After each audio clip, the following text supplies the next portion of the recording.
to The Truth in This Art. I am your host, Rob Lee. And today, I'm delighted to be in conversation with my next guest.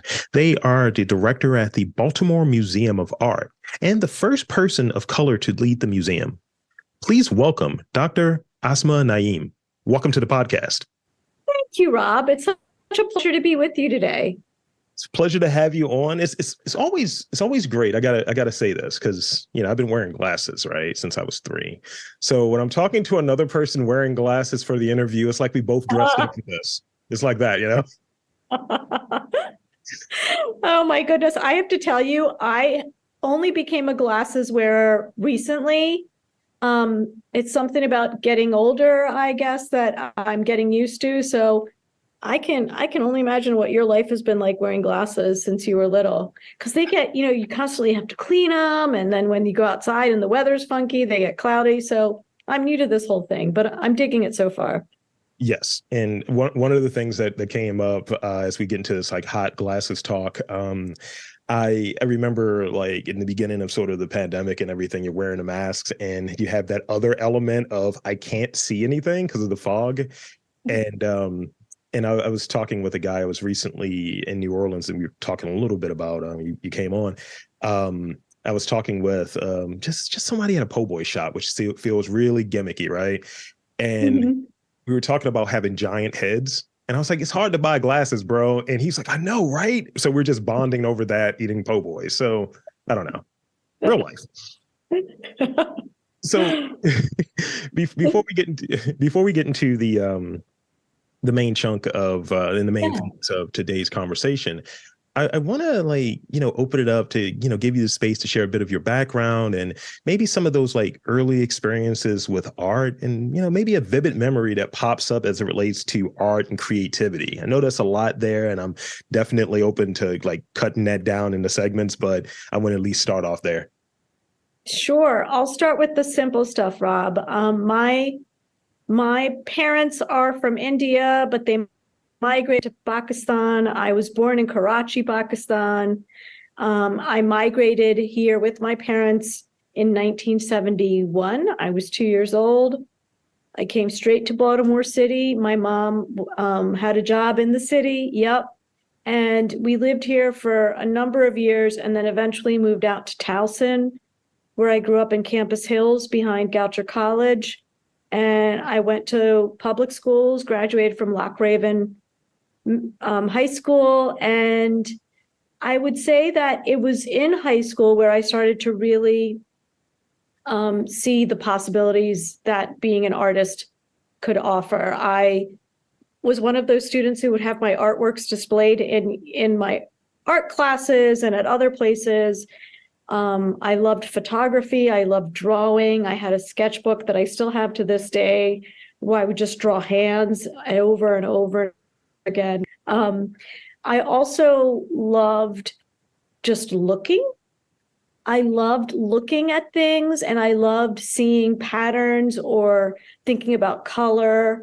I completely did my bedroom with like wallpaper and fabrics and lamps and rugs. So I love interior design. I love thinking about the ways that textures and patterns and colors come together and what they say about you. And I also loved fashion when I was very young. I was a subscriber to Vogue. I was totally into all of the runway shows and couldn't afford anything, obviously, but just like to look. And for a while, for the clothes that we wore in our Indo-Pakistani community, I was designing some of those, just going to Joanne Fabrics and buying some, special like fake silks or what have you, and having my mom sew them up. So, there's been, I would say, this multidisciplinary approach to creativity and art ever since I was little. And I love music. I've always loved music. I cannot sing worth my weight. I don't play an instrument. I started playing the drums when I was little, but then I gave up on that because I had to carry the entire drum set walking home. I didn't get a practice pad. The drum set was bigger than me, so I quit the drums.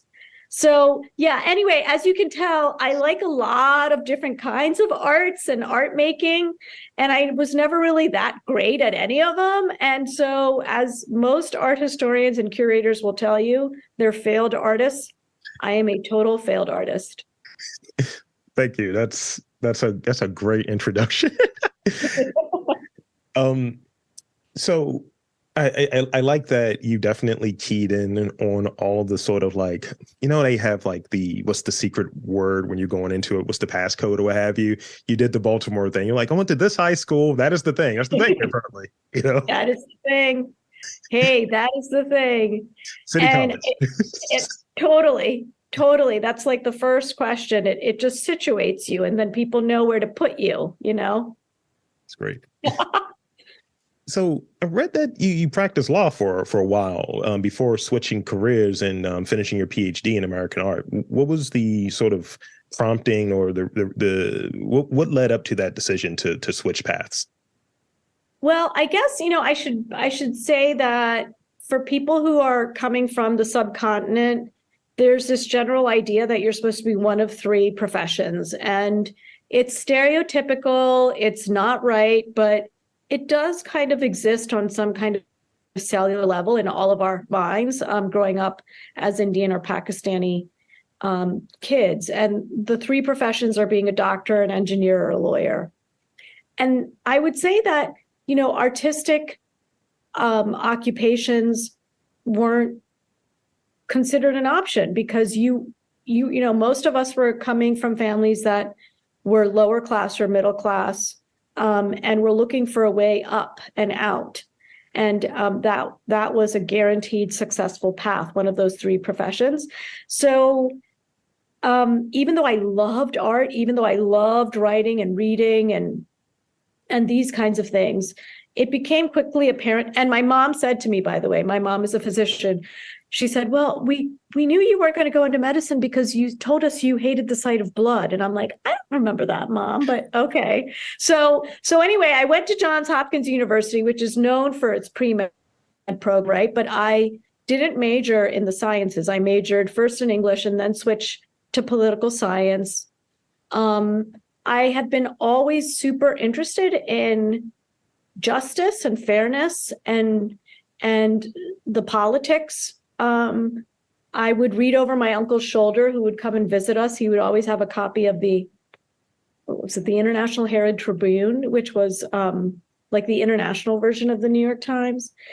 And I just remember how he would circle certain things, and then he would tell me certain histories. So anyway, I ended up majoring in political science, which really wasn't my passion, because I took an art history class as kind of an elective, I think in my sophomore year, and just completely fell head over heels in love. I just loved how there was somebody in front of me lecturing about looking at something and talking about the ways that certain colors and shapes and, themes were being discussed, and more importantly, how that reflected a moment in time in a country's history or in that artist's personal life. I thought that was fascinating.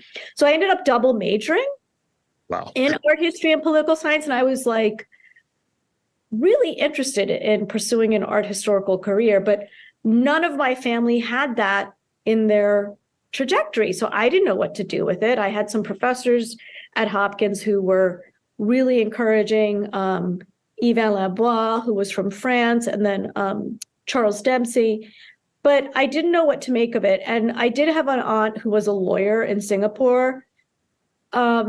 But she was a lawyer for, in terms of intellectual property. And so she would help to prosecute the people who would be creating fake Louis Vuittons, fake Gucci's, a lot of which was coming out of China. So being in Singapore was perfect.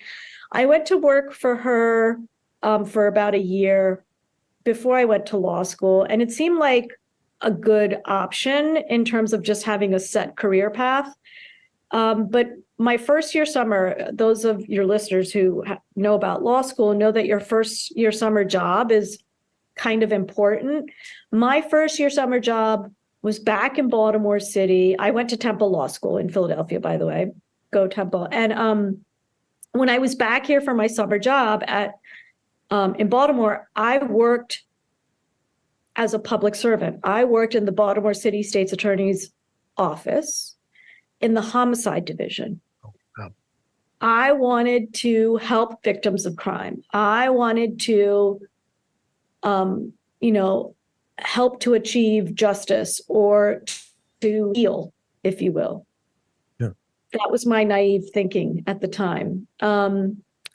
And I went on to finish law school, and early on in my third year, I had the good fortune of getting a job at the Manhattan District Attorney's Office. So I started working there in 95, worked there for about 4 years. The mayor at the time was Rudy Giuliani. The approach to crime at that time was the broken windows approach, which meant that you prosecuted kind of violations that weren't even misdemeanors, but below misdemeanors, because if you saw somebody vandalizing property, that would lead to a kind of disengagement with society that would permeate and rise up to such things as grand larceny, for example. So I started doing those kinds of prosecutions and ended up focusing on domestic violence, again, trying to heal and help victims. But it was exhausting. And in my spare time, I was going to museums and reading about art and really feeling like this wasn't the job for me, because I started to see the complexities of the criminal justice system. I started to see that I had really idealized what a lawyer does and what a criminal prosecutor does, and I didn't have it in me. And so I would be in the courtroom trying to fight back tears. And so I fell in love with a guy who I met in New York City. We ended up getting married. And when we moved back down to Maryland, I started taking night classes in art at American. And I eventually went full time, got my master's at American, got my Ph.D. at Maryland, University of Maryland, while still working as a lawyer, because we started to have kids at that point, and he went back to school too. So it was really challenging, I think, to do that switch. And many people all will say to me, I don't understand what led you to switch. And I guess for me, I'm one of those people who I can't fake it. I can't be in a job and just, pretend that I'm not pretend, but I can't be in a job and do the work and then come home. I need to feel connected to it. I need to feel the passion for it. I need to feel, more importantly, like I'm making a difference. Yeah. And I think that I found a way to make a difference by moving into art history and in the museum world. Wow. Thank you. Wow. I feel the same way in terms of, taking what you're doing. Like I had this conversation with the curator a little while ago, and we were talking about sort of the artist lifestyle. And I like literally this morning, I woke up at 3 a.m. and I was like, I need to write down some questions for an interview.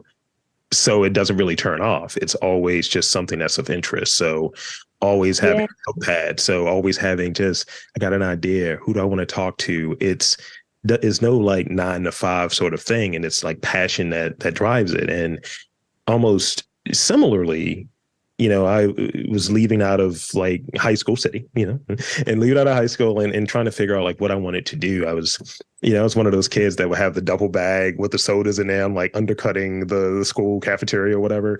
And I'm like, okay, do I want to be an entrepreneur? Do I want to go into business? And when I was a kid and I was super young, I was always drawing. I wanted to be a comic book artist. And really? Yeah, that was what so the failed artist thing is definitely sitting there. And it just was, the conversations at home was like, there's no money in that. And so choosing something that felt safer, doing business. So got the degree, finished that up, and took a lot of extra marketing classes to try to show off some of the creative acumen. And ultimately, I graduated and just did a job for a couple of years. And after like 2 years, I was burnt out. And that's when I started podcasting. I've been Oh, podcasting for 14 years. And so it's been almost like this sort of dual lifestyle where the day job is almost, I'm looking at the day job as the funder for me. my goodness, Rob, you must be like just like this person whose mind never shuts off.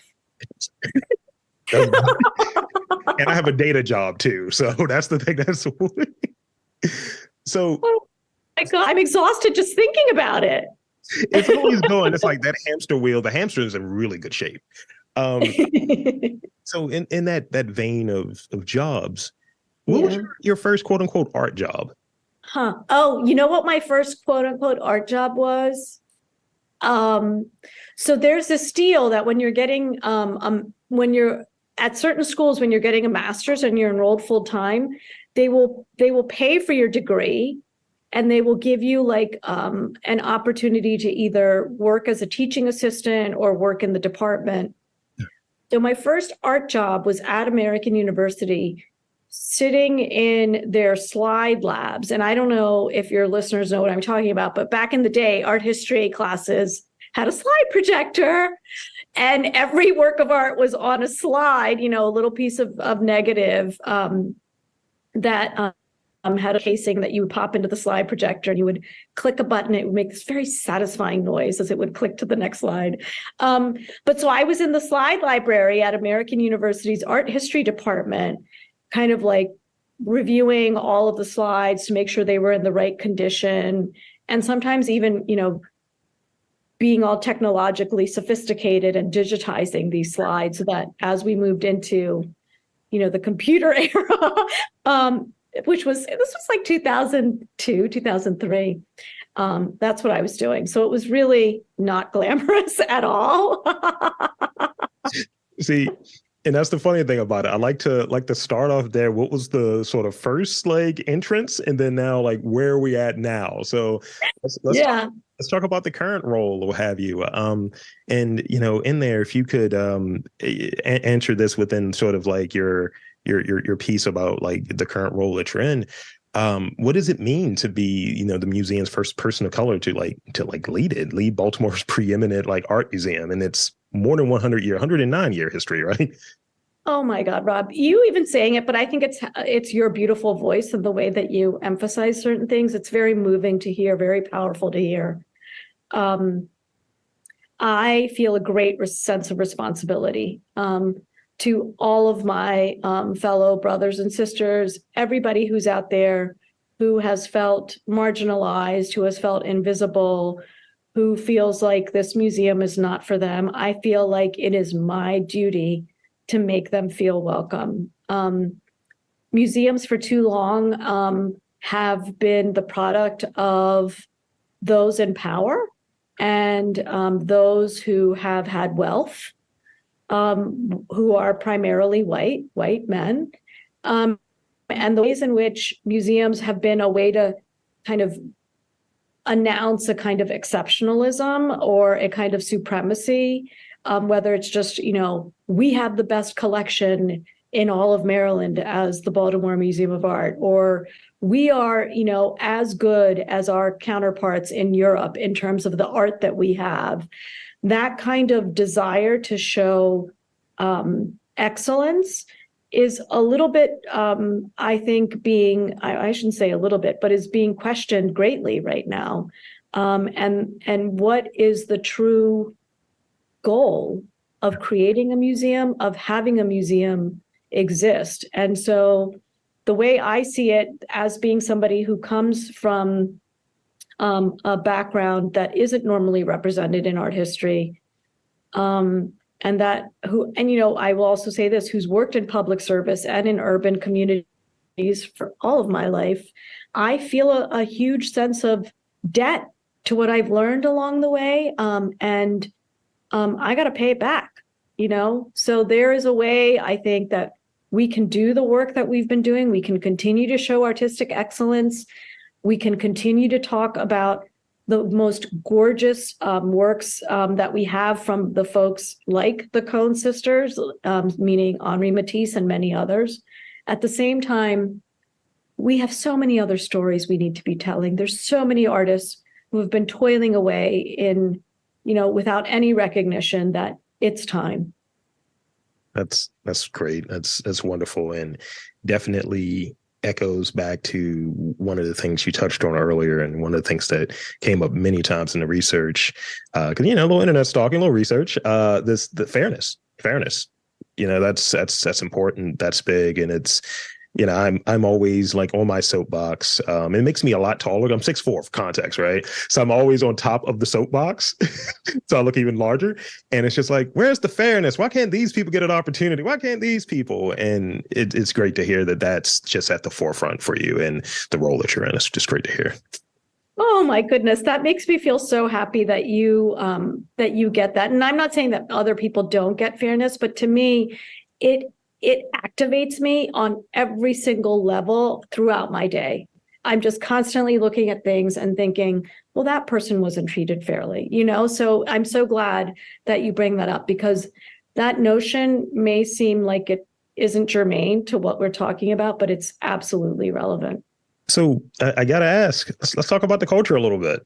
Let's talk about the culture. Hip hop. Let's talk about the culture. So what were some of the things that surprised you? Well, one, let me step back a little bit. For those who are undipped and uninitiated, could you describe the culture, hip hop and contemporary art in the 21st century, and maybe some of the things that surprised you in co-curating the culture?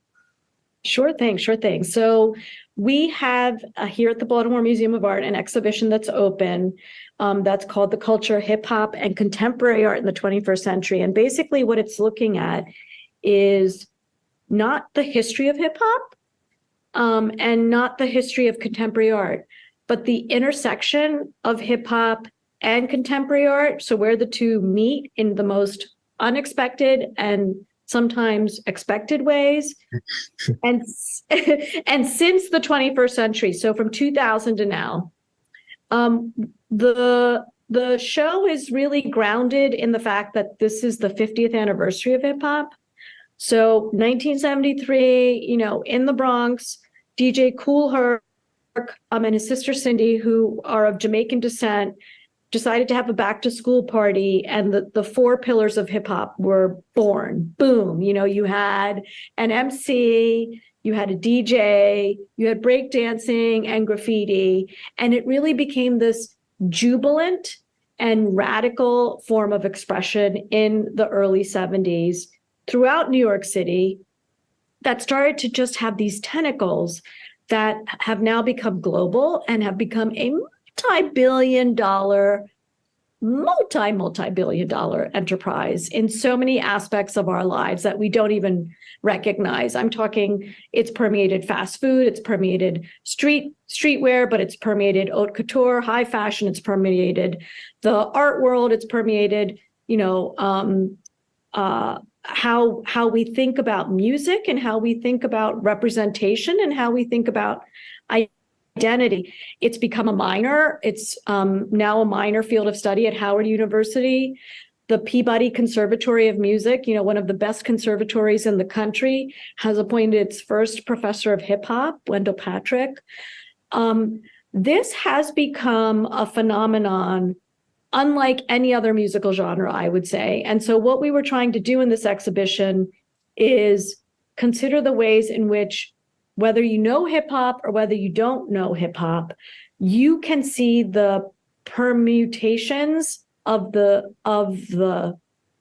four pillars, of the themes that hip hop stars have championed in contemporary visual art. And we extended it to beyond contemporary visual art to include fashion, to include such things like grills and wigs, and to include record covers. So there's this incredible, complicated, rich material culture of hip hop that you'll see in the exhibition, along with the fine art, the paintings, the videos, the sculpture. And you'll also be grounded in that moment in 1973, where you'll understand how this came to be and see some of that imagery and feel that aesthetic. But then you'll quickly move into 2000 to now and see the exhibition's thesis. So the things that surprised me, and I should say I co-curated this with three other women. Gamian Guillot is our chief education officer here in Baltimore at the Museum of Art. And then we co-curated with two women at the St. Louis Art Museum, which I've never been to St. Louis. I don't know if you have, Rob. Have you? I have not. I haven't either, but I cannot believe how many people have come up to me and said St. Louis and Baltimore are truly, connected. There are similar issues, there's similar demographics, there's similar cultural vibrancies. And so the St. Louis Art Museum, two curators there were Hannah Clem and Andrea, and together we created something that I'm super proud of. Surprising me was the ways in which we found not just the older artists who are, in my age group, like around 50, who grew up with hip hop and have, like the Mark Bradfords, like the Julie Moretus, like incredible visual artists who command, millions of dollars in the art market when their works go on sale. It's not just those folks who are influenced by hip hop, but it's really, really young artists. I'm talking like 23, 19, and they don't just, talk about Meek Mill or Kendrick or, Lil Kim, I'm sorry, or somebody like Cardi B. They talk about, the legends, the OGs, and they understand that history. And so I guess what started to emerge very quickly is that we talk about the canon, the canon of Western art, what is considered, the most excellent and most inspiring of Western art. So you talk about, and I'm not talking about the Teenage Mutant Ninja Turtles when I say these names, but I just like to say that. Nice. I'm not. We talk about Raphael, Michelangelo, Titian, right? Leonardo. But that's the canon of Western art that you think about and you imagine in your head when you think of art and the excellence of art history.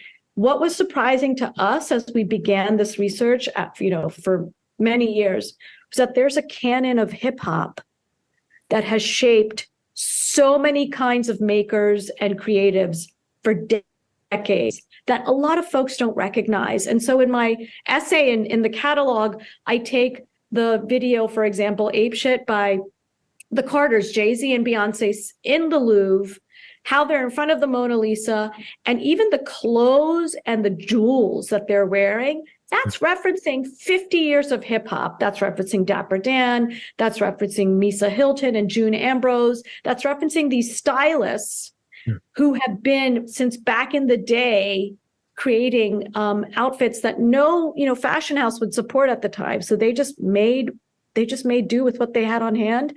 And now you have these powerful billionaires, the most famous people in the world, continuing to honor them and continue to giving them credit for where they are in the world today. That's a canon of making. And so that was surprising. Wow. That's amazing. That is amazing. And yeah, I mean, that video definitely like sticks out and showing sort of that connectivity that's there. And like, it's almost as if this imagery is not supposed to be there, but but it is, and it should be.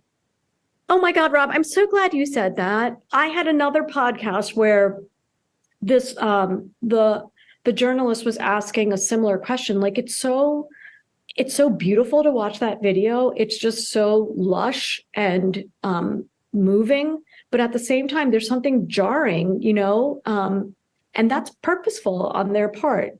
It's to say that, no, we're not supposed to be here, but we're here, and we're going to stay here.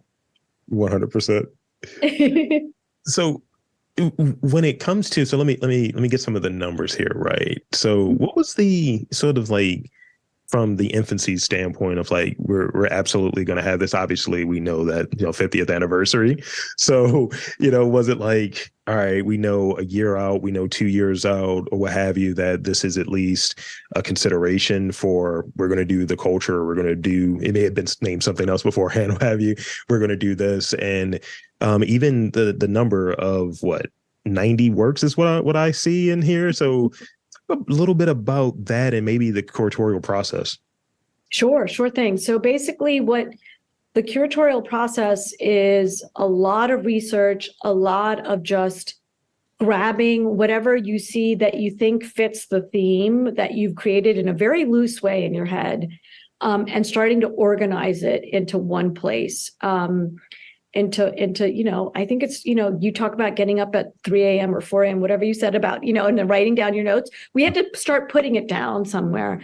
And for us, the putting down is images and artists and just kind of essays, because there's so much beautiful writing on hip hop, and I have to give a shout out to Greg Tate, who was an incredible inspiration for us and whose writing shaped a lot of what we were thinking, and he was part of our advisory committee from the very beginning, and he passed away last year too early. And so the entire catalog is dedicated to Greg Tate and the incredible work he's done.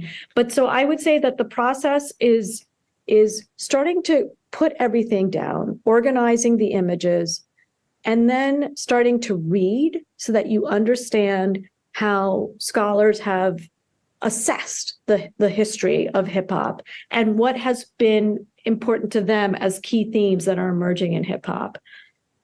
With that, you then kind of have this, a ton of meetings where you're discussing each of these potential artworks, whether they are truly advancing your theme. And the theme is the intersection of hip hop and contemporary art. And so, we would have some folks in our advisory committee say, well, you know what? You need to have Eric B. and Rakim in the exhibition. And I'm like, okay, I love them, but they have nothing to do with contemporary art. So it was those kinds of, tough calls about editing. Editing is one of the most underrated aspects of creativity, I think, because you can have a whole bunch of ideas, but then you got to make the tough call of what stays in and what needs to go away. It's not furthering your message. So that editing process took a very long time. We also started to create themes for the exhibition. There's 6 themes that you'll see when you walk through the culture at the BMA. So those themes are language, brand, pose, ascension, because there's a lot of language in hip hop lyrics, in hip hop personalities, and in contemporary art that is looking at hip hop about mortality. And I may not be here tomorrow. Yeah. Who's going to remember me? Who's going to sing my songs? Who's going to take care of my baby? So that idea of ascension was really important. Tribute is another theme, and pose. So 6 themes, organizing into those 6 themes, and then taking a really hard look at all of the art that we had, putting it into those 6 themes, and then further distilling, further refining. And then once you have the objects in the space, you usually have created like a pre-map, in a computer program to see what will hang where. I got to tell you, a lot of that falls apart once you're in the space and you're actually looking at the object and you're like, oh my God, this painting is only, 3 feet by 2 feet. But when you're in front of it, it feels like it's 5 feet by 10 feet. And I got to give it space. So you got to take this off on this side and this off. So anyway, those kinds of changes in the gallery, 3 weeks before the show is opening. Yes, installation is a very intensive process. And you also have to work with artists in the most sensitive and open way, which is they're the artists. They're the ones who have gifted us with this glorious thing that we now have the privilege to show. They know what is right for that artwork. So I may want to put it in the corner at kind of a 45-degree angle, but they will come in and say, no, this has to actually be facing at a straight angle, and I'll tell you the reasons why. So it's a multi-collaborative process, multi-level process. And this took about, I would say, almost 4 years from beginning to end. I started the work over 10 years ago because I've always loved hip hop. I've grown up with hip hop. It's part of my DNA. And once I started working and thinking as an art historian, I just immediately started to see these things that were like, okay, I need to write that down because that's a reference to Tupac. Yeah, that's a reference to, So that's, I would say, the real joy of this is seeing all of my crazy musings over the years, I guess, finally being actualized. That's great. It's great when we have like those things. It's like I wrote this down. It's like maybe you have that question mark next to it, and then suddenly Yes, that question mark turns into an underline, and then it's bold. It's like I got to do this. This has got to happen.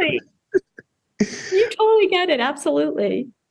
So I got this one last real question, and I like I Yeah. said earlier, there's a mix. It's like real questions, and then it's like we're gonna go off the rails a little bit.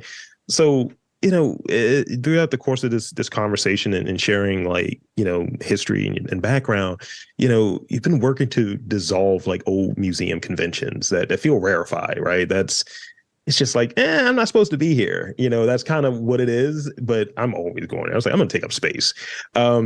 But whether it's demystifying the National Portrait Gallery and creating space for the work of underrepresented artists and so on, many things that I've seen. I even saw a Tupac reference in there somewhere. Mhm. What are your goals and dreams for the future? And how do we get there? Just with the BMA, but how do we get there? One goal for me would be to make people not afraid of art. I want people to think that I want people to feel comfortable with looking at art, with coming into a museum. I want people to know that you don't have to know a thing about art to appreciate art. I want to demystify art and art history, if you will. I want people to know that you belong here and you are welcome here no matter what you look like, what you believe in, who you love. There is so much divisiveness in our world right now, and I'm not even on social media, Rob.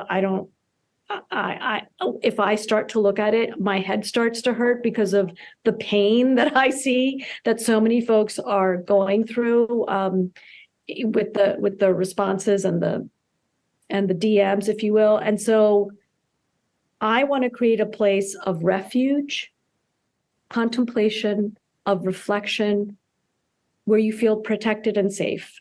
No matter what your salary is, and no matter what you think about art. I want to have the folks who don't necessarily like art, or I want to have the folks who don't necessarily like hip hop in the hip hop show.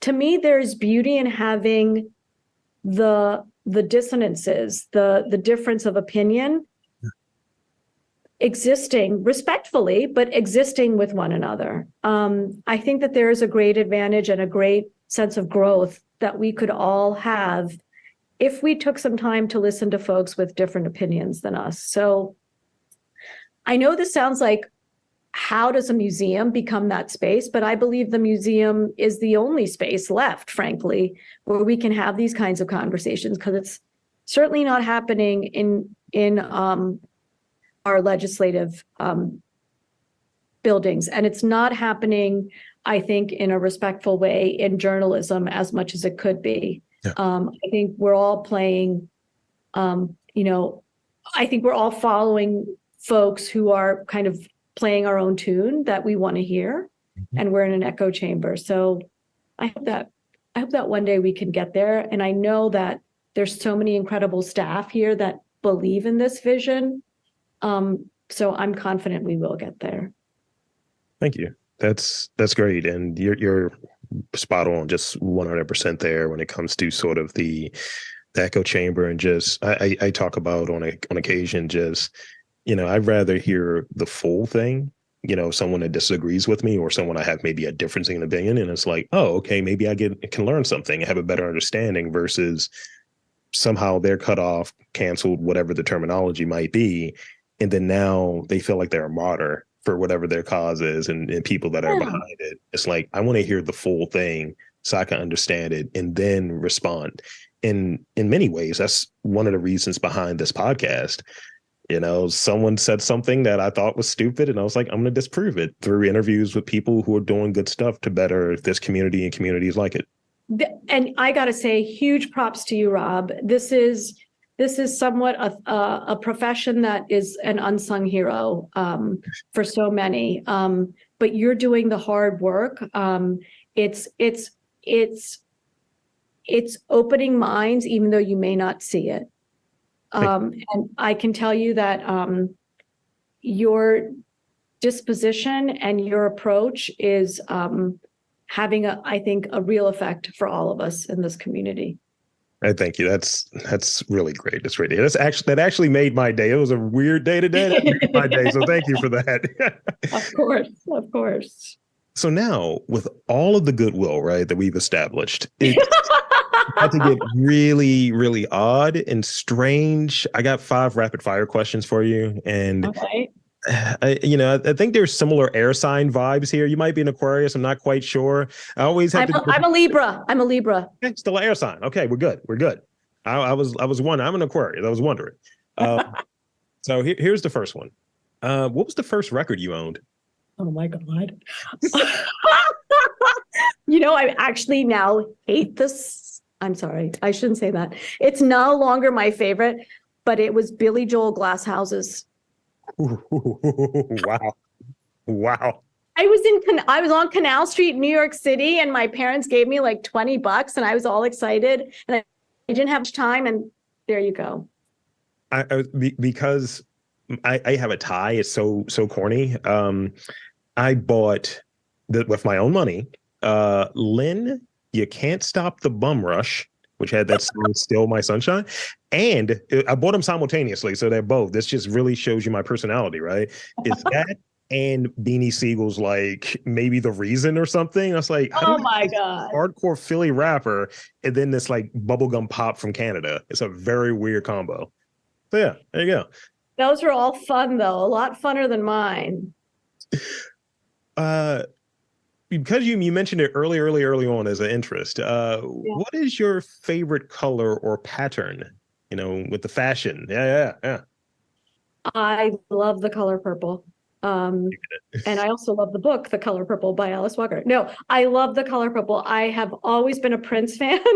And legend. But so it now goes into the Ravens, but I've always had a purple bedroom in my life.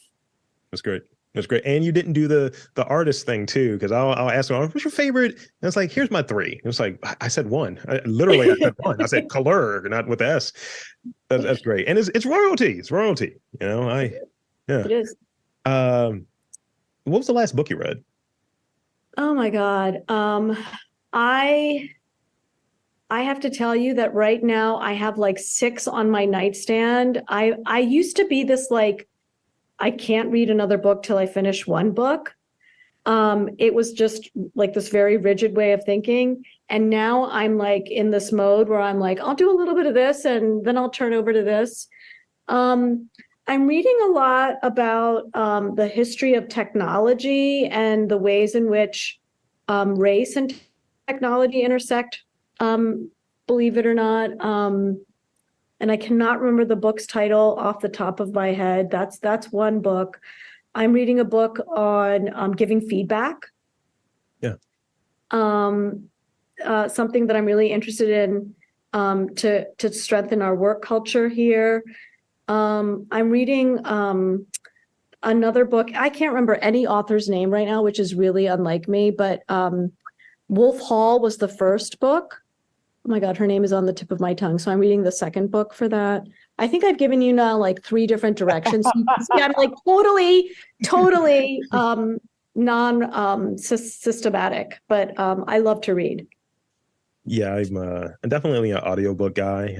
Definitely lots of that. And I just re-upped for the 3rd or 4th time in a row for that like 2-year Audible thing where you get 24 books. I have 130 books in my iPhone right now. Oh my God. They're part of the process and coming up with questions. It's just like, all right, there's stuff that, from, art, history and art culture, journalism. Like I'm definitely into that Rick Rubin book, tying it to hip hop. And, and definitely I was reading 48 Laws of Power again this morning, because it's like, I can get something out of this. It's going to just spark the thinking. And anything Austin Kleon. It's just like, here we go. Let's make it happen. Wow. I if you're going to say anything blank, for me, it would be anything Toni Morrison, all-time favorite author. Nice. Yeah. So I got two last ones. What are you currently watching? Because a lot of people have been throwing out Succession recently, and Oh, I don't know how people watch that show, honestly. It makes me so sad and depressed. You know, I believe in humanity. I believe that we're all wonderful people. And that show just really rips that idea apart in every single way possible. So no, I don't do Succession. I watch Abbott Elementary religiously. That is one of my favorite shows right now. You know, I'm really a sophisticated TV viewer, if you can't tell. I watch Curb Your Enthusiasm for jokes sometimes. Key and Peele, old Key and Peele. We just started watching, I guess The Mandalorian is back on. yes, So that's something we're watching right now. very, very But yeah, timely. nothing. I'm waiting for Only Murders in the Building to come back on. I have not heard about this. I'm gonna check into that then. Oh, you gotta watch that. It's cute. It's cute. So this is the last one. This has been the one that's, you know, really been on been on my mind, right? Over the last like few weeks. I'm very interested in, like, you know, how people operate during the day. So I want to get to like the evening portion, right? Where, you know, it's a long day. You need something good. Doesn't have to be healthy. What is your go-to? Like, what do you have a weakness for, culinarily speaking? Is it you like ramen? You like fries? What's the thing for you? Well, as I tell everybody, I never met a fry I didn't love. But when it comes to late night, when I'm at home, everybody who knows me well will tell you this. I am such a chip girl. I love potato chips. Potato chips are of my happy place, and specifically Utz sour cream and onion. There's nothing better with ridges. Yeah. And then followed by, you know, a nice delectable dessert of gummy bears. That means heaven. That's 10 on 10. I like that. That's the right answer, actually. So that's pretty much it for me and my questions. But I would like to, one, thank you for making the time to be on this podcast, and two, I want to invite and encourage you to share anything in the final moment, social media, website, all of that good stuff. And you're not social, but anything BMA related that you want to share in the final moments here. Absolutely, Rob. I want to first thank you for the care with which you have approached this interview, the research, the integrity that you bring to this job is wonderful. It's been a pleasure to be on. I am not on social, but I would say please look us up on IG and artbma.org for our website for our current offerings. We just opened some really fabulous exhibitions with some local artists. And, you know, let me know if you have any thoughts out there, all you podcast listeners, about what we can be doing better, because this is a moment for us to grow and learn. So thank you. And there you have it, folks. I want to again thank Dr. Asma Naeem for coming on to the podcast and telling us a bit about her story, career, and plans for BMA. And I'm Rob Lee, saying that there's art and culture in and around Baltimore. You've just got to look for it.